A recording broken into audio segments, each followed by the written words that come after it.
Sabemos, Alcides, que la Fundación Tierra está preocupada y ocupada también en el problema de la tierra, la titulación de la tierra, el uso tradicional de la tierra, la función económica social de la tierra, todo lo que tiene que ver con la distribución también de tierras en el país, el saneamiento, áreas fiscales, parques, áreas de cultivo, ampliación de la frontera agrícola. En este momento, si se encuentra o si ve La Paz, estamos con una humareda intensa, 218 en el índice de calidad del aire, es preocupante, tenemos un cielo con un aire de muy mala calidad. La consecuencia obviamente deriva de los incendios en el oriente. ¿A qué se debe este fenómeno, Alcides, si podemos conceptualizarlo? ¿Ha habido un hecho parecido antes? ¿Por qué hemos llegado a este extremo? Ya. Eh, Mire, los incendios lamentablemente se han vuelto un hecho recurrente, sistemático, año tras año, particularmente desde el 2019. No significa que no hayan habido incendios anteriormente. Incluso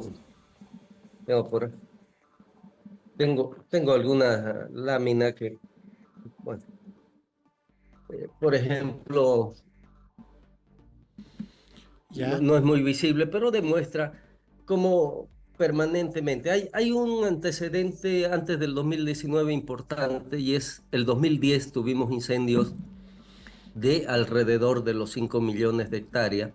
El 2019 tuvimos 5,6 millones de hectáreas quemadas y entre el 2020, 2021, 22 y 23 hemos tenido entre 3 a 3 millones y medio de hectáreas quemadas por año. O sea, comienza a ser un fenómeno anual, año tras año. Y aquí hay dos cosas. Todos sabemos, nosotros como país, como Estado, no tenemos una capacidad institucional, logística, que nos permita acudir y controlar el fuego una vez que éste se ha iniciado. No tenemos bomberos, no tenemos carros equipados para carros bomberos. Eh, las herramientas con las que normalmente se combate el fuego son palas, ¿no? Son esas aplacallamas, ¿no? Son mochilitas manuales con agua y alguna maquinaria agrícola que se usa para hacer sendas y evitar que el fuego pase de un sector a otro. Esas son las condiciones en que hacemos. Entonces, en condiciones tan secas, con unos vientos cada vez más incontrolables, es muy difícil controlar el fuego. Y eso es lo que estamos viendo. Esto va a seguir ardiendo, Oscar, hasta el día que llueva, más allá de los esfuerzos que pudiera hacer una institución municipal, departamental o nacional. Esa es la realidad y así estamos, ¿no? Pero si no podemos institucionalmente tener una capacidad para desplegar así el fuego, lo que tenemos que hacer es evitar llegar al fuego. Y ahí es, creo yo, donde sí podríamos haber hecho mucho más y no lo hacemos. Todos los años se permiten desmonte y se permiten chaqueos hasta el 31 de julio y luego se los prohíbe. Bueno, entonces, ¿qué es la realidad que tenemos? Es que cada año empiezan a chaquear y a quemar antes. Este año hemos empezado en mayo ya con incendios, ¿no? Los primeros. Y ya junio y julio ya han sido incendios abiertos por todos lados y hemos llegado al 30 de agosto ya con 4 millones de hectáreas. Hoy solo Santa Cruz ya tiene 3 millones y media de hectáreas quemadas. A nivel país todavía no hemos hecho la actualización, pero estamos ya por alrededor de los 5 millones de hectáreas. Es lamentable, es un impacto enorme que se realiza sobre la biodiversidad, ¿no? Que se realiza sobre el propio bosque. Un bosque que se quema pierde 25% de humedad por la pérdida misma de la vegetación. Hay algo que aquí también tenemos que ver. En este momento no es solo Bolivia, y eso varias autoridades lo han mostrado. Tenemos a Brasil, que también está quemándose toda la Amazonía. Pero fíjese que no es casual que en los rankings mundiales de deforestación, el primer país del mundo que está deforestando es Brasil. Segundo es Congo en África y tercero es Bolivia. A nivel global, no nos debe sorprender que si Brasil y Bolivia son los primeros en deforestación a nivel mundial, pues también son los primeros a nivel de áreas quemadas e incendiadas. Hay una relación directa entre deforestación, sequía e incendios. Y eso es lo que estamos viviendo y eso es lo que se está repitiendo año tras año. Alcides, ahora cierto, son los datos fehacientes que muestran que Bolivia lamentablemente está en esa lista de deforestación y también áreas quemadas anualmente. ¿Cuál es el factor primordial? Sabemos que nuestra vocación productiva se basa también en actividades tradicionales como la quema previa para abonar la tierra y otras actividades relacionadas con el fuego. Pero ¿serán las normas también, más allá del problema que usted ha mencionado, como por ejemplo no hay instituciones, no hay estructura, no hay bomberos, no hay previsiones? ¿Serán Sí, también las normas tan permisivas las que seguro. permiten los incendios? ¿Cuál es el estudio que tiene su organización no gubernamental?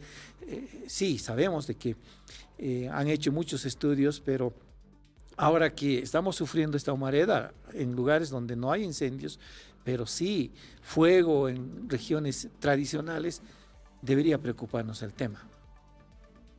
Sí. Nosotros hemos hecho justamente el año pasado un estudio sobre deforestación y ahora estamos en eh, revisión de datos con el tema incendio. ¿Qué es lo que podemos nosotros ver hasta acá? Que evidentemente existen normas que están impulsando la expansión de la frontera agrícola. Y la expansión de frontera agrícola es parte de un planteamiento también político, o sea, entre los pilares económicos de la Agenda Estratégica Bolivia 2025, uno de esos pilares es ampliar la frontera agrícola hasta 13 millones de hectáreas y para ello se han flexibilizado todos los parámetros y requisitos ambientales para permitir que se expanda la frontera agrícola. Incluso muchos de los proyectos que ustedes pueden ver a nivel de aprobación del Fondo Indígena en los municipios, ¿no? U otros, tienen que estar relacionados con esa agenda patriótica. Y gran parte del pilar en el que se basan para compra de equipamiento, de maquinaria, etcétera, es este de ampliación de frontera agrícola. Entonces, bajo esta mirada económica, estratégica, de que el Bolivia se va a avanzar en uno de sus pilares económicos en la expansión de frontera agrícola y exportación de alimentos y granos, se ha venido flexibilizando normas ambientales. Se ha cambiado el plan de uso de suelo que tiene el Beni, convirtiendo grandes áreas que eran forestales en agropecuarias, ¿no? En el caso de Santa Cruz no se ha cambiado el plan de uso de suelo, pero se han generado mecanismos para perforarlo. El ABT para dar autorizaciones de desmonte en áreas que son forestales pide un plan de ordenamiento predial con una microcaracterización del suelo donde diga que hay áreas que aún siendo forestal son aptas para agricultura y ahí autoriza desmonte, autoriza quema. Esto en lo que son propiedades privadas. Y hay también otro factor que es la aprobación de nuevos asentamientos en áreas forestales. Tierras que hasta hace unos años eran concesiones forestales han pasado a ser tierra fiscal y luego se entregan a nuevas comunidades para que hagan agricultura. Esto es un cambio de uso de suelo de forestal a agrícola. Y con normas como la 741 que permite la deforestación hasta 20 hectáreas por cada uno de los beneficiarios, sin mayor requisito que llenar un formulario. Entonces, todos estos son elementos que dinamizan esta deforestación. Solo en Santa Cruz nosotros hemos tenido en los últimos 20 años 8 millones de hectáreas deforestadas. No nos sorprenda que cada año las sequías sean más duras, que no nos sorprendan que cada año las sequías sean de mayores tiempos, más largas. Y si la sequía aumenta, el bosque está seco, si hay grandes extensiones de bosque convertidas en leña y tenemos unos fuegos ya incontrolables, unos vientos, perdón, incontrolables, pues olvidemos, ¿no?, que aquí hay quemas controladas. Cualquier foco de calor se va a volver algo incontrolable por la fuerza que tienen los vientos en este momento y que un día son de norte, otro día es de sur, pero además porque tenemos una enorme masa combustible que puede arder, porque está hecho leña y porque el bosque está seco. Y si esto se repite cada año, los daños que tenemos a nivel ambiental, a nivel social, y este año, a diferencia de los anteriores, hay mucho daño en lo que es infraestructura económica, productiva, pero también daño social. Hay muchas comunidades que no solo han perdido sus chacos, sus áreas de trabajo, de producción, sino viviendas. Y son las consecuencias directas que tenemos de una mala prevención porque, insisto, deberíamos centrar el enfoque con mayor insistencia en la prevención, no esperar al desastre para poder actuar. Y debemos empezar a discutir entre los bolivianos la posibilidad de una agricultura sin quema. Sabemos que este es un tema también económico, pero también las consecuencias que se viven de los incendios son económicas y son de salud. Y la cantidad de recursos que implican también cuando el Estado, partiendo por las alcaldías, las gobernaciones y el mismo gobierno, invierten a la hora de sofocar fuegos, la contratación de aviones, ahora que el gobierno tiene ese plan y otras medidas. Alcides, esta semana hemos hablado con algunos alcaldes y por iniciativa nuestra les planteamos el tema del procedimiento de declaratoria de emergencia y de desastre. Estas normas permiten una lenidad en la acción fiscal, en la acción de las autoridades. Los procedimientos son tediosos, largos, lentos, y ayer el alcalde de San José nos decía, cuando tenemos que declararnos en emergencia o desastre, ya el bosque está quemado. Para eso nos declaramos en emergencia, para eso nos declaramos en desastre. ¿Será también parte de este problema esta economía jurídica muy lenta para la reacción de los gobiernos subnacional, departamental y nacional? Mire, yo solo para hacer la comparación con cómo actúan en otras partes, voy a ponerle un ejemplo. Hace aproximadamente unos 30 días fue noticia un incendio en Grecia. Fue desastre, ¿sí? Se quemaron 10.000 hectáreas. Y cuando sale la noticia y además muestran que a los 3 días fue controlado el fuego con 10.000 hectáreas quemadas, estaban dando un reporte de más de 800 bomberos llevados desde Bélgica, Francia, Holanda. O sea, se generó toda una movilización internacional para acudir a apoyar y sofocar el fuego. 10.000 hectáreas, ¿sí? Nosotros tenemos que llegar a 5 millones de hectáreas para poder generar una ley de emergencia. No es posible. No es posible. O sea, ¿qué es lo que está pasando a nivel de la administración pública que no se puede reaccionar con rapidez y con eficiencia frente al riesgo? Y aquí vamos a decirlo, frente al riesgo se declara emergencia. frente a los impactos se declara desastre. En este momento los incendios ya pasaron de ser un riesgo, ya es desastre. Claro. Porque no solo se trata ya de controlar el fuego, en este momento se trata también de controlar y de apoyar a superar los impactos que ha generado más de 4 millones de hectáreas quemadas. Dejamos pasar Sí. demasiado tiempo. La primera actitud es querer un poco tapar las cosas, que esto no se salga.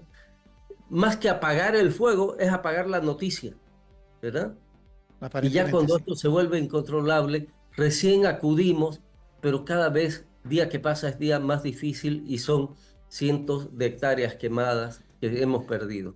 Sí, nosotros hemos hecho seguimiento, por lo menos desde aquí, a lo que ocurría en cada municipio. Y creo que era el alcalde de San Rafael el que nos decía que de una vez la gobernación dicte desastre departamental. Y esa determinación llegó recién el sábado en la mañana y a la tarde el gobierno declaraba emergencia nacional. Son lentas las reacciones de nuestras autoridades. Dirán, dicen los procedimientos. Si los procedimientos son lentos, ¿por qué no Pero, actuar en consecuencia?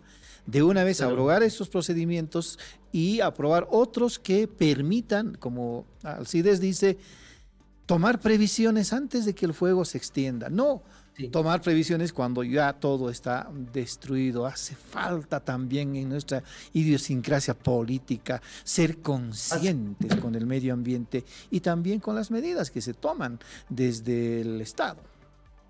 sí, sí, totalmente de acuerdo. Y solo para que también puntualicemos un poco qué permite este tipo de medidas, ¿no?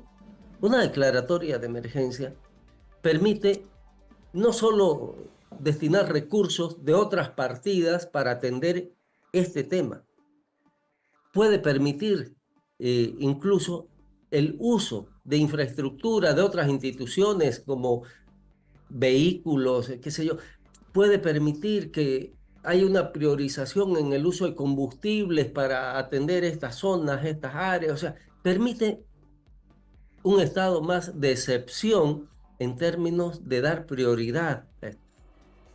Si en este momento no hubiese una ley de emergencia, las donaciones que están llegando, las cajas estas de agua, equipos para bomberos, tendría que ir todo vía aduana y tendríamos que estar ahí en trámites 3, 4 meses para desaduanizar, Claro. ¿sí? Eso es lo que ha venido pasando. Y cuando hay una ley de emergencia, todo eso tiene otro mecanismo. Es emergencia o es desastre y entonces igual adquiere una dinámica diferente desde estos trámites, ¿no? De donación, de envíos, de equipamientos, de medicamentos, etcétera, que vienen como parte de estos mecanismos de solidaridad.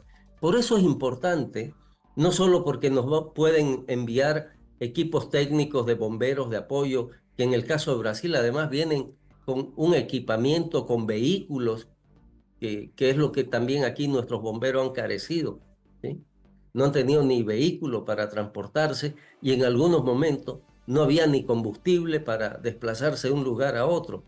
No hablemos de agua, toda la Chiquitanía no tiene agua. Son cientos de kilómetros que hay que llevar el agua en cisterna desde un lugar hasta las zonas cercanas a las que están ardiendo. Entonces, son condiciones muy difíciles, ¿no? Y necesitamos reacciones mucho más rápidas. No podemos seguir repitiendo esto todos los años en términos de permitir desmonte, de permitir quemas, aunque las llamen controladas, estamos viendo que no hay control. No podemos seguir perforando plan de uso de suelos, no se puede seguir permitiendo conversión de tierras forestales en agrícola, porque hay una relación directa entre deforestación, sequía e incendio. Esto va unido, van de la mano.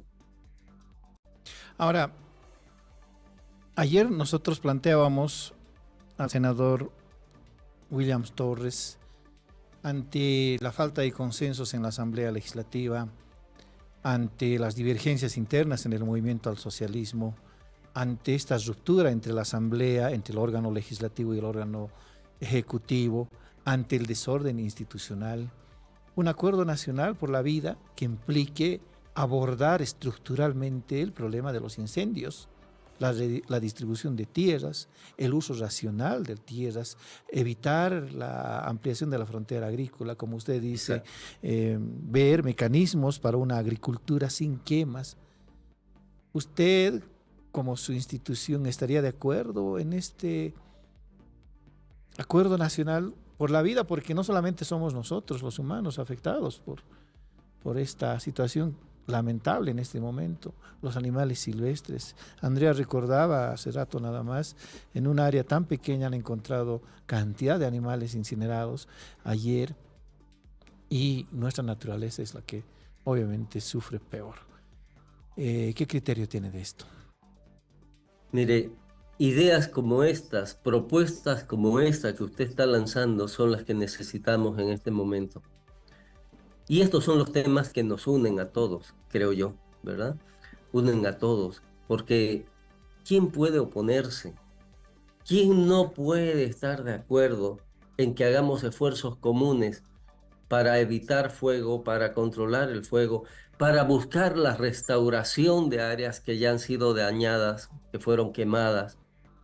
Este es el momento de generar este tipo de propuestas y creo yo que es un momento ideal, lamentablemente consecuencia de un desastre, Sí. pero es un momento que deberíamos aprovechar para generar esto, acuerdos por la vida, como dice usted, acuerdos por la naturaleza, por la vida, y hay condiciones para poder hacerlo, ¿no? Alcides, Necesitamos no solo parar esto, evitar que se siga repitiendo año tras año. Los daños son enormes porque sí. cada año va a ser más seco. Esas son